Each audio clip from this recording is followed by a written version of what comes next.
Hey, RetconRaider here, and welcome back to Scarlet Hollow for what I'm sure will be a nice, relaxing day at the farm, where everyone will have fun and nothing terrible will happen.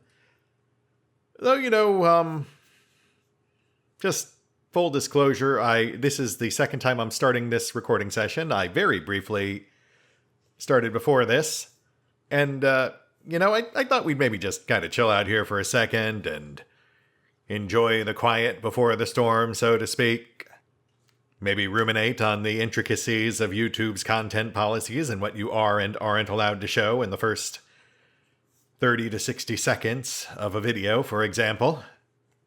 No real reason, just putting that out there. That's probably long enough. All right, let's go by the farm. Yeah. So anyway, Sheriff Huggby dangles in the middle of the room. An axe attached to some strange mechanism in the ceiling is embedded in his face, holding up his corpse in an imitation of life. Jesus! Careful, Joan. There are traps all over the damn place. Past the body, you can see a giant pumpkin through the door to the garage, cracked open, its guts strewn across the floor, seeds dotted across the hardwood like a trail of breadcrumbs, leading to the basement stairs. What the hell is going on here? Derrickson, is the doc here yet? We need a medical professional down here. His voice is coming from the basement. That's where you need to be. He's been shot, Joan. I think you'd better call somebody. The doctor's here? Julius, you should let her come down. You don't really want the officer to die down here, do you? I'm not the one blocking the stairs. I'm not the one you gotta convince. It won't be blocked for you. The stone wants you there. Everybody shut up. Avery, that's your name, right? Get pressure on that wound. Yes, ma'am. Get away from him, kid. But the doctor... I don't care. Let him bleed. You're only making problems for yourself, Tremaine. Oh, thank goodness. Dr. Kelly quickly pulls out her phone. Damn it, there's no signal in here. I've got to step outside. You keep holding that wound. And no one else had better die while I'm gone. The doctor pulls at the door, but a weave of fibrous tendrils holds it shut. It would seem that the same force that let all of you in refuses to let anyone leave. Oh, no, please. Are we stuck here? What the hell are we supposed to do now? But you already know what to do. Yes, thank you. Away. My goodness. You're vaguely aware that Officer Derrickson is trying to stop you, but he's too nervous to take a step. You reach the basement door and start to claw at the weird, fleshy vines blocking your way. They're strong, but they relent under your touch, welcoming you down below. Who the hell? So, you tried to undermine me, witch. I should have known you'd try to find a way around the rules. You've trapped the town. This isn't what any of us wanted. You should nullify the deal before this gets any worse. It's just unhappy. I didn't think something like that would be so opinionated. But I have a plan to placate it. If it wants a less broken body, it can have one. Then we'll see if it still feels cheated enough to hold a grudge. Thus beginning the cycle of sacrifice. Yeah, that does track. With, I assume, Wayne being the latest host for said entity. Still chafing at whatever deal keeps it stuck here. It's not too late, Enoch. You can let Eddie have the baby, and your family can go back to normal. Happy and unburdened. Though it is also very carefully trying to position the witch as the sympathetic character here, which I don't know if we can trust. Our encounter with Sybil back in Chapter 4 raised some pretty serious questions about the reliability of our own internal narration. I'll clean everything up. It can be like nothing ever happened. I'll even leave town. Also notice they're never showing her full face. Manipulative hag. That's what you wanted all along, wasn't it? This whole deal was just an opportunity for you to have access to it. Well, I know better than to hand an ounce of power over to you, Verena. Hey.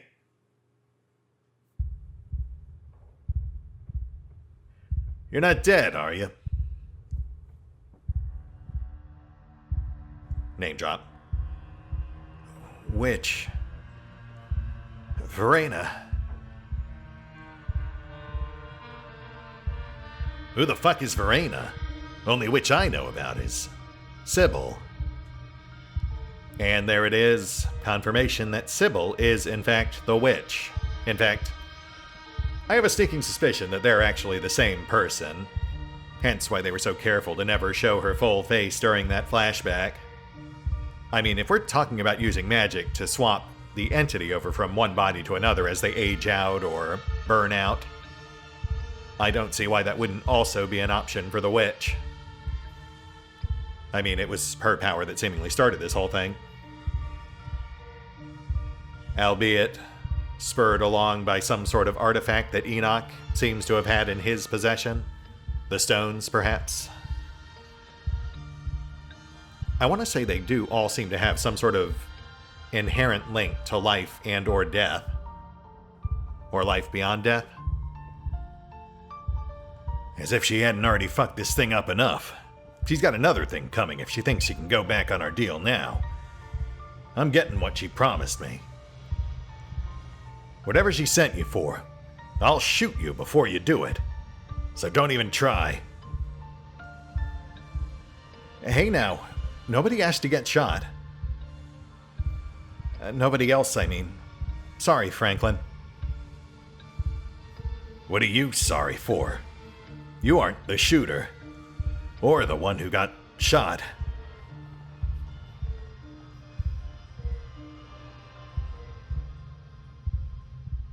Oh, that's lovely. Your vision finally focuses and your mind is once again your own. Avery watches you furtively from across the room. The man, Julius, holds a gun in a silent threat. Franklin clutches at a nasty wound in his side, blood spilling out onto the dirt floor of the unfinished basement. And in the corner, his bow. Something is attached to him, the source of the awful noise. It stutters with pained inhalations. Bo is still breathing, but he doesn't look well. Yeah, that's pretty horrifying. Though I mean, at least now we do actually know what we're up against. I actually went back and reviewed the various creatures we could research in Chapter 2, and that is definitely a ginseng baby. Though, in this particular case, born out of a pumpkin? Man, not what I was expecting. Also, interesting to see that it has some semi-animation there. Clinging to Bo, but reaching for Julius. That does feel important. The stone brought you here and stuck you in the middle of another nightmare. Retcon, we can't get down to you. The door is sealed shut. Even as she yells to you, her voice is faint, barely audible behind the now thickened roots and vines that block your escape. Let's bring Retcon up to speed, Julius. He looks a little shell-shocked. Where do I fucking begin? Alright. So the witch, I caught her doing some shit that she shouldn't have been doing, and she offered me a deal if I kept it to myself. Always wanted to raise a boy of my own. God never saw fit to give me the chance. She gave me the means to right that injustice.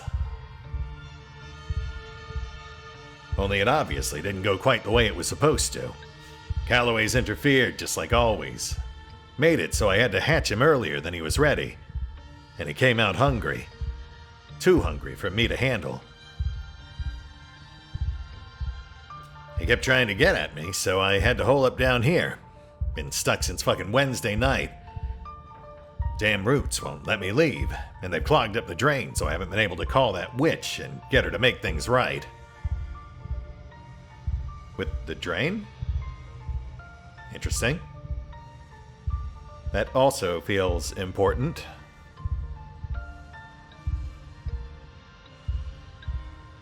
But I'm a man of preparedness. Figured I could wait it out. Until Bo here decided to trespass. Guess he lost a tussle with my boy. And the two of them wound up down here with me. And that about sums it up. I guess in the end, it's only fair. A son for a son. And birth ain't ever pretty, is it? It's not like doing it the old-fashioned way, it's all sunshine and roses.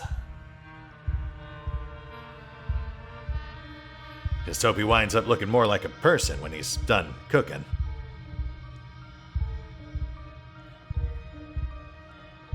I don't give a shit about your story, Tremaine. None of that gives you a reason to shoot a cop. Self-defense. Castle doctrine. Yeah, I'm not sure that really works out that way when the police are coming into a building full of dead and dying people. But, you know, somehow I doubt Julius would agree with us on that. Let's be very careful here. You said you've been stuck down here since Wednesday. Why didn't you try to call for help?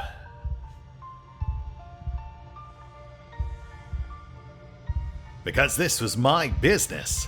You city people have no true concept of privacy, do ya? But I'm not so prideful that I can't admit this particular situation got out of hand. It's that damn witch's fault. She knew this would happen. All this was a long con to get me out of the picture. I'd bet anything. Part of me only wants to survive all this unscathed so I can rub it in her face.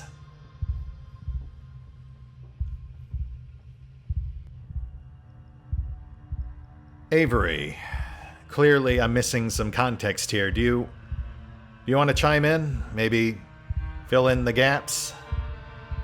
I'm obviously coming into this a bit late. You don't have to answer that, kid. I don't need my business explained to every stranger who decides to pay me a visit. It's okay. Retcon has been through a lot of stuff like this lately. He must be an expert at this point. So, Julius hatched a baby out of a pumpkin. The really big pumpkin? You probably saw it upstairs, and then he was stuck in the basement for a couple of days while it was upstairs crawling around looking for food. Then, unfortunately, Bo showed up. All I heard was some yelling and crashing around up there. Then I wound up with this shit on my hands, so I called the kid to come try and help me sort it out. That's me. Julius thought my plant expertise would come in handy. I can't say it's been that helpful, though. I feel like the baby is freaking out more than ever. Getting it out of Bo without killing him doesn't seem easy or possible.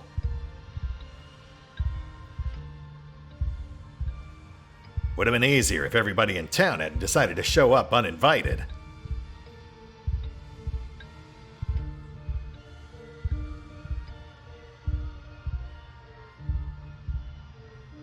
And Deputy Franklin, you shot him.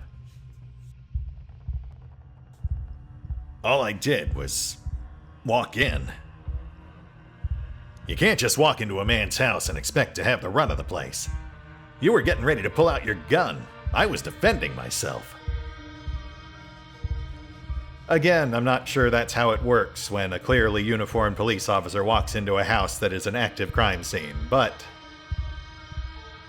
I digress. There is little to gain from trying to escalate this situation.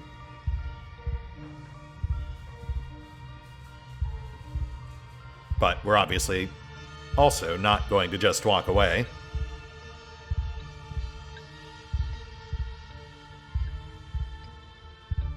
Look, Julius, right? You're clearly in charge here. You're the guy with the gun. You don't need to threaten anybody. We can just talk. Okay? No one else needs to get hurt. Or killed.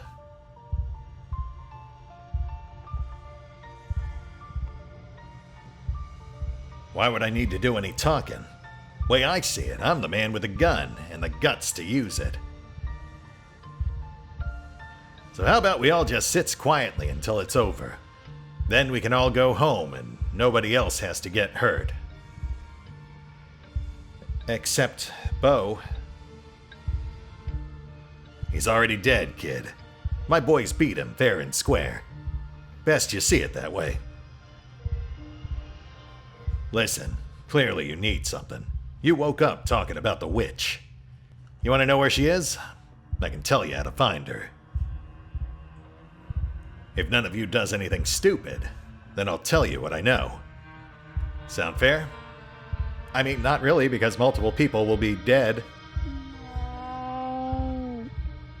The conversation is interrupted by Bo shifting uncomfortably as the creature lets out a guttural moan. Yeah, I hate that. So, what? We're just supposed to just wait until the Calloway kid dies? That's exactly right. My kid gets born and we all forget this ever happened. Oh man, I mean, he can't think that that's just where it'll end. He might be in denial now, but long term there's just no way this ends well for him. At best, he kills all the witnesses or otherwise convinces them to stay quiet. Or more likely, a combination of the two. I don't really see Franklin rolling over. So, I mean, more likely, he simply accepted that there's no way he gets out of this alive or unincarcerated. He's really just putting it all on the line, I guess, in kind of a sunk cost fallacy. Trying to make sure this thing somehow survives. Grows up, escapes, I don't know. Discussing the specifics of his deal with Sybil seems like it might be a good in. Escalating feels like a bad idea. Questioning why he feels this is all necessary is a maybe. I don't know if we have the traits for that, though.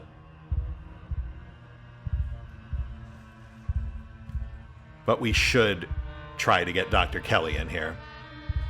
She's still alive because we didn't let Reese kill her, which is possible. So we should definitely try to get her involved.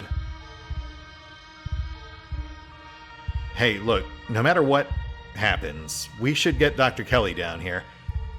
Deputy Franklin's not looking great, and the last thing you need is another corpse on your hands. He can wait a little bit. He ain't bleeding that bad. It feels pretty bad, Tremaine. You really want... He coughs, wincing. You want 2 dead cops on your conscience? 2's not that different from 1. Not like any of you ever did me no favors anyway. Yeah, okay, he's definitely on a downward spiral to self-destruction, so we do need to treat him with kid gloves. Let's have another look at our options here. Questioning the nature of his child, quote-unquote, might help, but he could also just push back against that.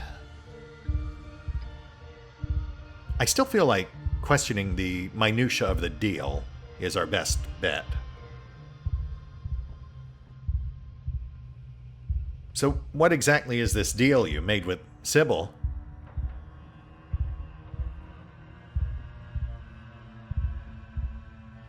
When I caught her doing what she was doing, she offered me this ritual thing in exchange for my silence. Offered it right away, like she could just see right through me.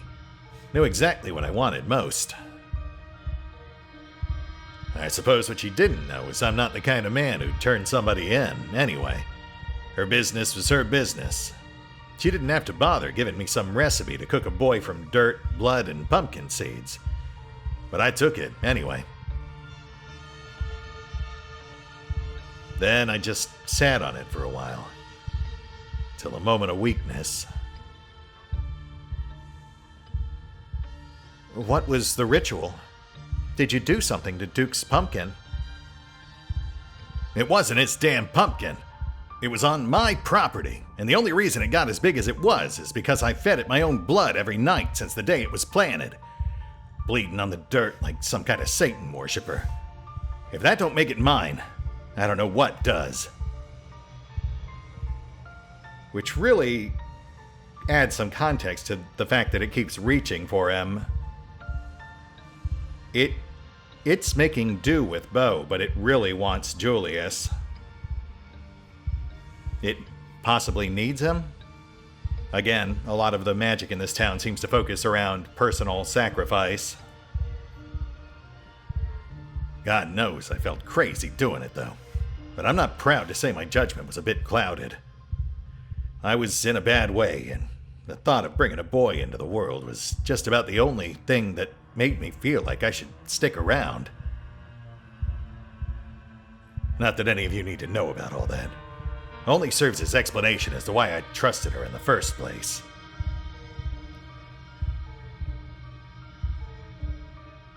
Keep pushing on that angle. I mean, okay, you've taken things this far, but did Sybil tell you what to do?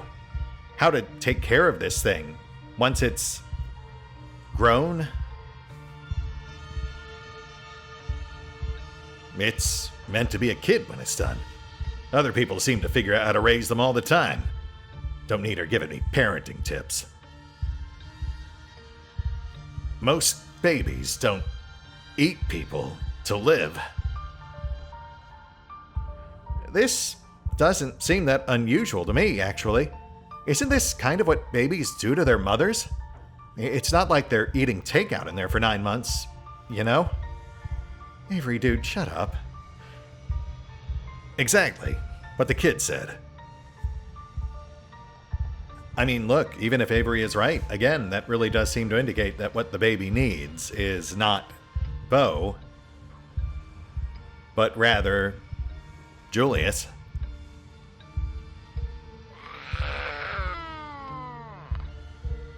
Bo squirms with discomfort. The baby seems to be digging deeper.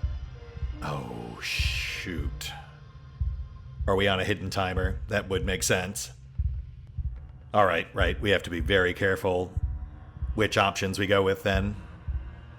But we're already committed to questioning the deal, so let's keep pursuing that. You know, he bargained for a son. That's not actually what he's getting.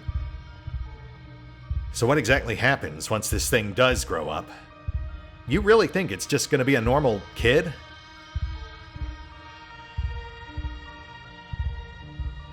Would you say that about those little premature babies they keep in the incubators? We don't know what he's gonna look like, but that don't matter because he's my son, and I love him. And I know he'll get big and strong if he just gets himself enough food.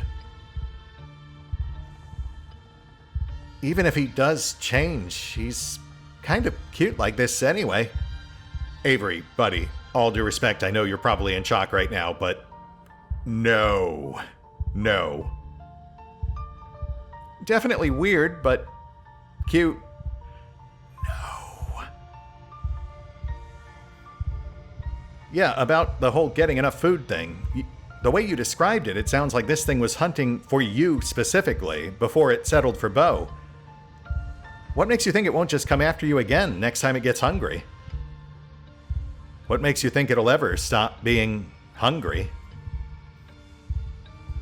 I don't appreciate that you're trying to pick all this apart. Just sit there and stay quiet, and we won't have trouble. Got it?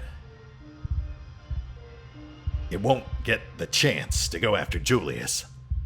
I'll be taking him in. Not if you hurry up and die. No. Bo twitches, his skin blossoming with fresh bruises as the thing takes more of him.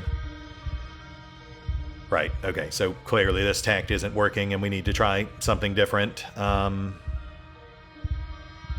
actually,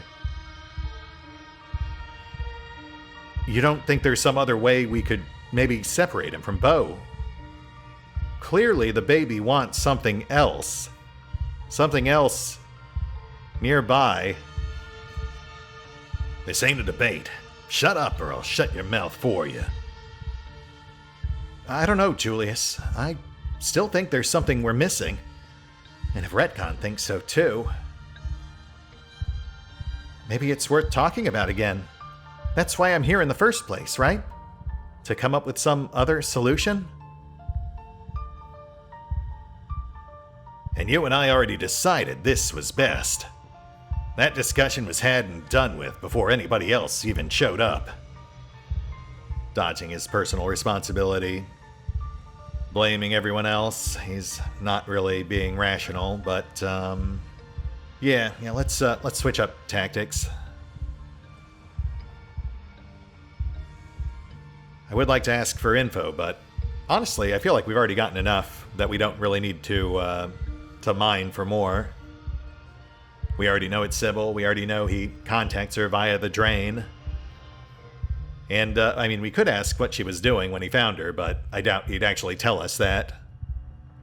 Look, Julius, why do you want a kid? I'm just trying to understand. Like I need to explain myself to you. You make a habit of going around asking everybody why they had kids? Dude, I actually do go around asking people all kinds of crazy shit, so, you know. What if I'm the one asking? I never thought you were the kind of guy who wanted a family. You seem to like being left alone, so why? Fine, but only because you're asking. Kid gives me something to live for, somebody to do right for.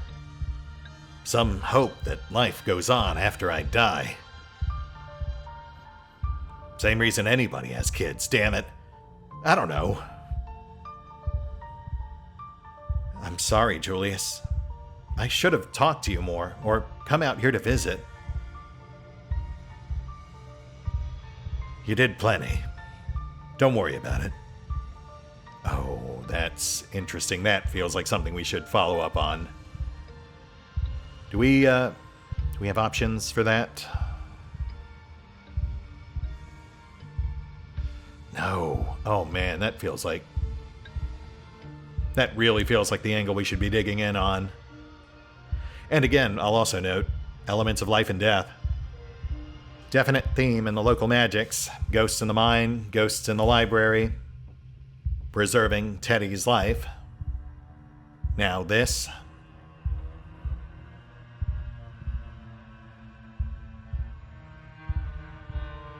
Alright, we're gonna have to get more confrontational here. So life was unfair to you. You wanted a son and you didn't get one. You don't think life's been unfair to Bo, too? He lost his father. And now his mother's about to lose her son. What, just so you can have one of your own? You think that's fair? You'd kill someone's son just to have one of your own?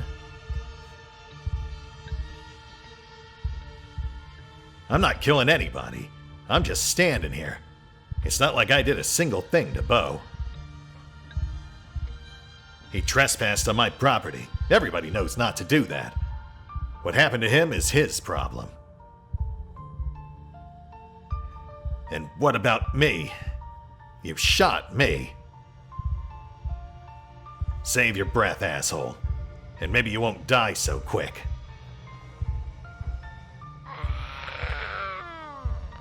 The thing under Bo's skin shifts, writhing in an imitation of clenching muscle.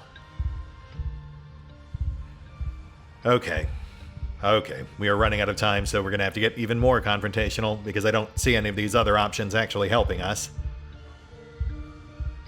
Could actually try the Dr. Kelly thing again, medical intervention, but I mean, honestly, even if he were willing, I'm not sure how we'd even get her down here. But I mean, we've got to try something. I don't want to just push ahead before we've hit a clear point of no return.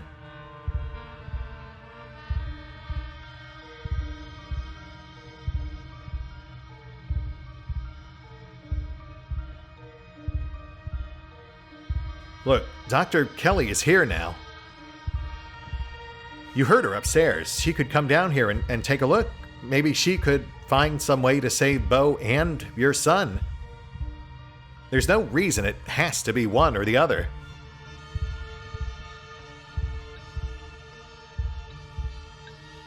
I don't know if Julius is the one you have to convince.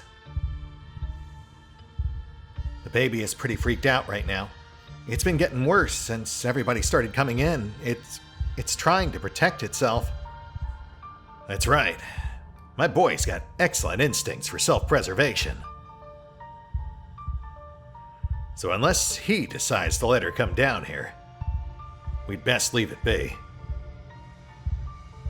I mean, I got down here, so I feel like maybe I could get her in, but yeah, probably best not to waste time on that. And given the contempt he showed towards the police, I can't imagine he'll care about Sheriff Huggby. But he has been harping on about responsibility. So that's it then. You want a kid, but you don't want the responsibility of actually bringing it into this world. You want everyone else to make the sacrifice for you.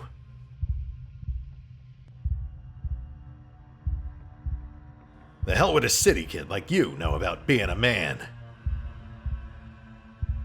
You know I'm a man, Julius. And I think you're a coward. Correction, Franklin. You're a pig, not a man. You sold your soul for some donuts and a shiny badge. Ooh boy, don't like that expression. You know, Julius, I actually think Retcon might be onto something. It's about connection, you know? You're having a stranger make the connection that should be yours. No, I'm not getting guilt-tripped into dying today. This is my one chance for things to go right in my life. Everybody else got their chances already. Don't I deserve mine? I came this far. Don't I deserve to see my boy open his eyes for the first time?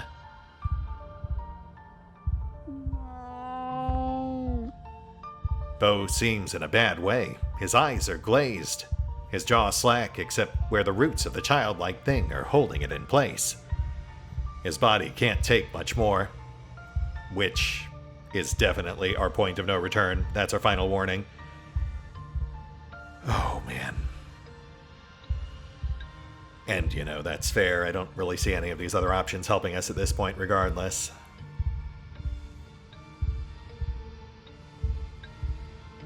Yeah. Alright, so I guess endgame.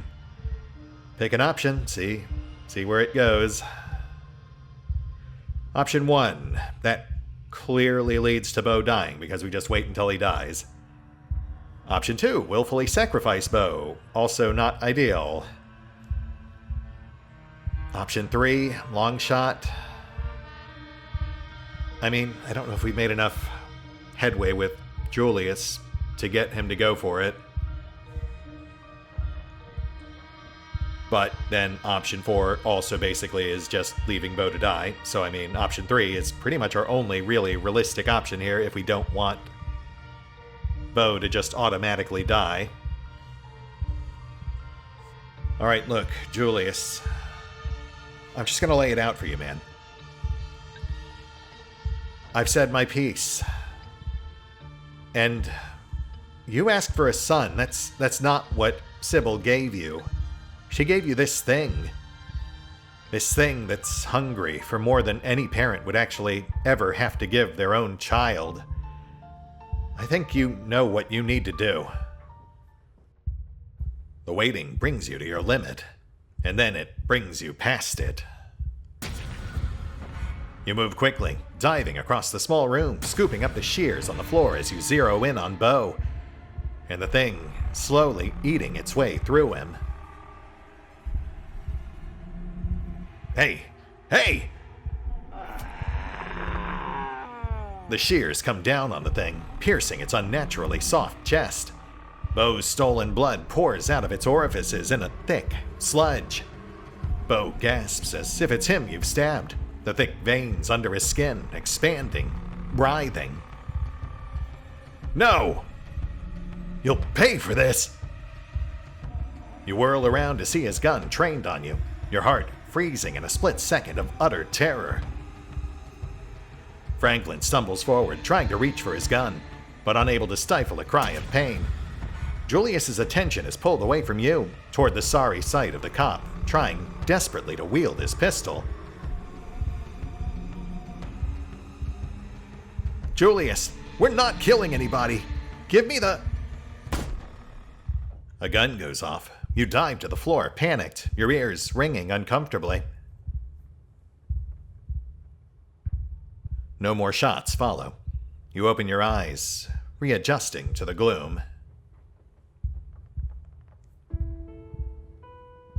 Oh, shit. Oh, no, not you. Not you, kid. Avery is gasping on the ground near Bo. Their patterned shirt is stained with their own blood. God, what have I done? First the boy, now you. He raises the gun to his head. Oh. Nobody left to do better than this. Julius. But whatever Avery was about to try to say is silenced when Julius pulls the trigger.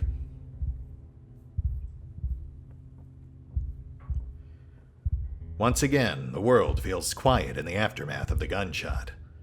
Julius's body slumps against the wall, limp and dead. A bullet hole smoldering at his temple. Good fucking riddance. The room's attention is drawn to the sound of a horrific, inhuman gurgling, punctuating the groans of human agony. It would seem that you did not quite manage to finish the job. Move it, before it grabs him again. Retcon, Bo, alive, can live. The baby can have me. Avery, buddy, you don't know what you're saying. I mean, I feel like the simple solution here would be to move it to Julius. If we wanted it to live, which I guess is a pretty big question mark after this, but I mean, also I'm not super comfortable killing a baby, even if it's a pumpkin monster baby.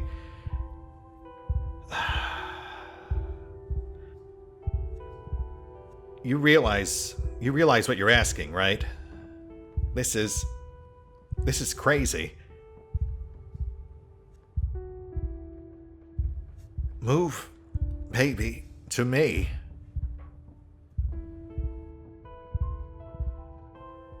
Avery, this thing clearly wants Julius's blood. I mean, what makes you think yours is going to work? For all you know, you could be giving up your life for nothing. Julius called me when he needed help. Maybe I can't. Please hurry. Talk hard.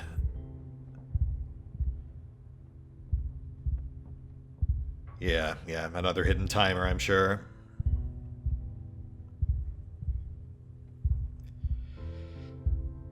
Alright, okay, we have to commit. But, I mean... Avery, I stabbed it. It's already dying. Why do you think this will make a difference? Might as well try.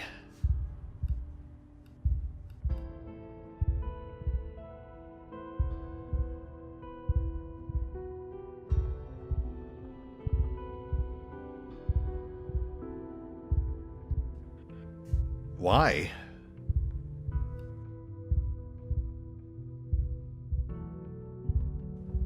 I want it to live.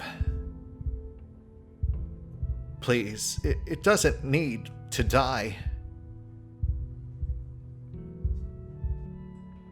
Can't trust explore options, not if there's a hidden timer. So... I mean, kill it. Move it. Leave it. Definitely not an ideal option.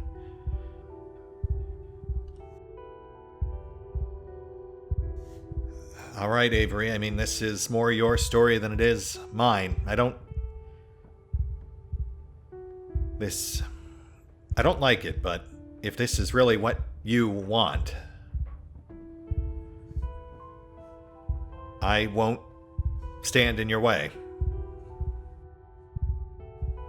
There's already been enough death.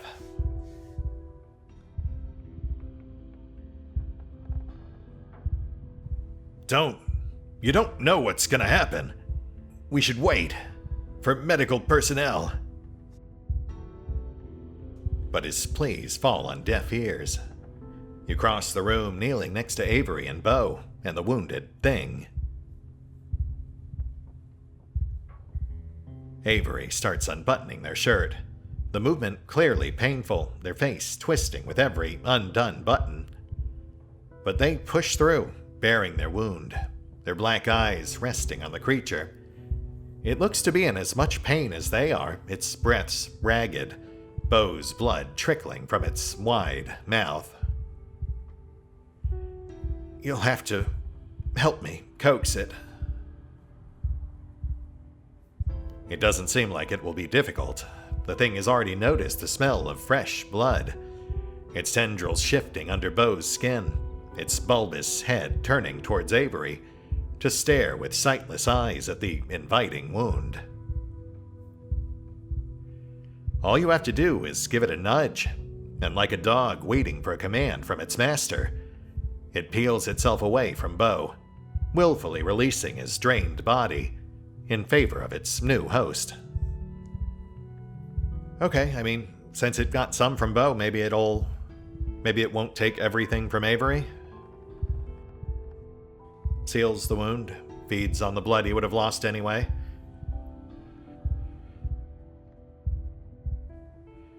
Avery cries out, heaving, stuttering gasps of pain as the tendrils slide into the open wound, winding their way beneath his skin. Bo twitches too, seizing as he's released, the two of them becoming a chorus of shock as the weak body of the creature coils itself around Avery, clinging desperately, sealing its sweeping gash against theirs. Avery's breaths become even, their eyelids sliding closed, their heart continuing to beat as they slip into unconsciousness. And the creature, too, seems to sigh in relief. The panic fades.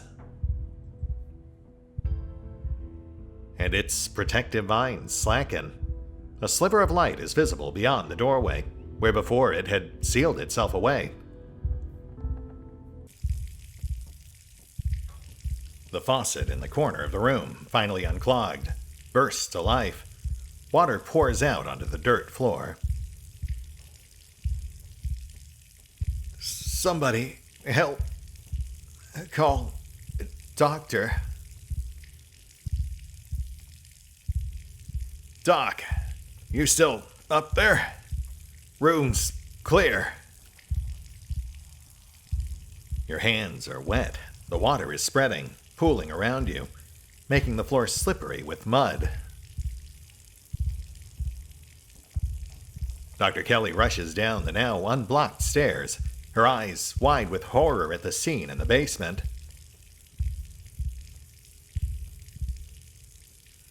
What the hell happened down here? Bo, can you hear me? Uh-huh. Am I getting a checkup? I've been shot as well, ma'am. The diner kid, Avery, too. Need hospital. Looks like shot doesn't begin to describe it. I'd better make some calls. Everyone stay with me.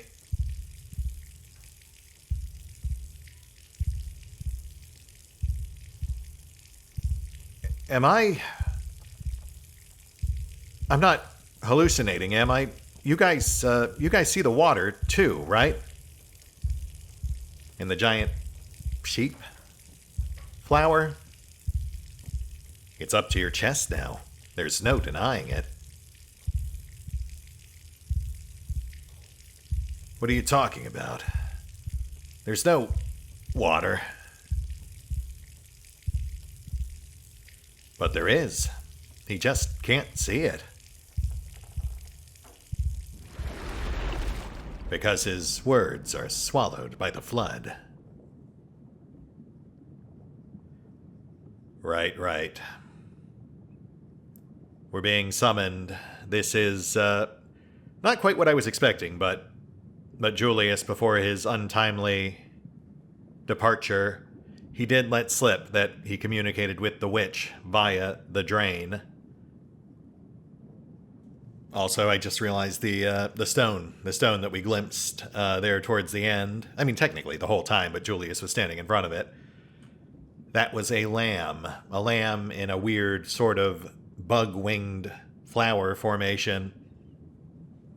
But the lamb during the visions in the library represented Charles Shaw Jr., the father of the first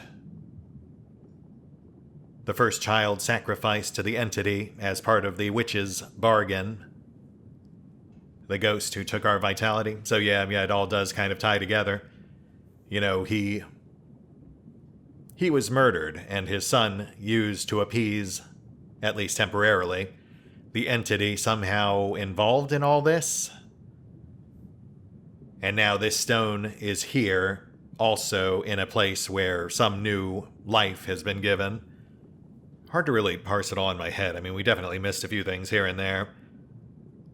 Charles Shaw Sr. run out of town after being framed for the mine collapse, which also badly injured Teddy Scarlet, whom Enoch brokered a deal with a witch to save, resulting in some sort of entity being brought to Scarlet Hollow, which was unhappy being stuck here afterwards because of some sort of ongoing aspect to that deal. Enoch, or possibly the witch, we don't know because we don't know if we can trust that vision, then tried to appease it by giving it a cycling series of bodies, likely explaining the disappearance of the various Scarlet children over time, and why our mother left Scarlet Hollow, to avoid having to make a similar sacrifice. While Charles Shaw Jr. came back, I think driven to investigate the framing of his father initially, but then he fell in love with Eddie, they had a child, he was murdered. Possibly whilst she was under the control of some other entity. Maybe the witch. We have seen evidence that the witch has access to mind-altering tea, which he's also been giving Tabby. But then Charles became bound here as well, along with, I assume, the spirits of the miners killed in the collapse. Whilst his child went on to become a sacrifice for the entity. And also the boy in the wall, which may have been before or after the sacrifice. It's hard to say, since we know nothing about the entity itself. Except that it's probably inside Wayne. I mean, that's gotta be what his deal is, right? I wonder if he was kind of a similar situation as Charles Shaw Jr., somehow also tenuously tied to the Scarlet bloodline, hence why he could also theoretically be a host. Or maybe it was just an experiment to see if someone outside the bloodline could host. I mean, whatever's going on with him, it obviously didn't take very well. He's not looking like he's in great shape. Oh boy, and of course I'm leaning on this speculation, both to try to understand it, but also to take my mind off everything that just played out. Man, I really wish we could have eased things into a cleaner finish.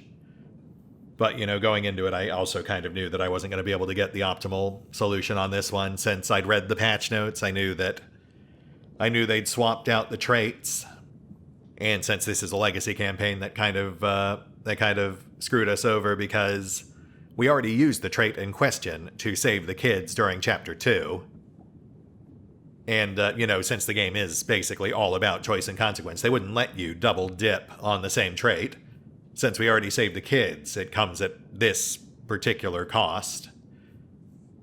Which I guess, in the grand scheme of things, aside from, obviously Julius and Sheriff Huggby, I suppose could have been a whole lot worse.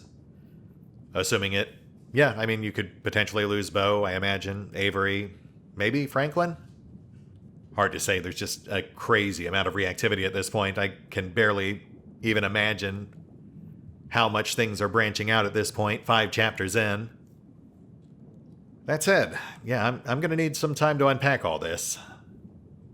That was a lot. Though obviously we're also not done just yet. Seems like we're about to get some FaceTime with the witch. But, we'll worry about that next time. I'll see you then. Oh man, Scarlet Hollow, what are you doing?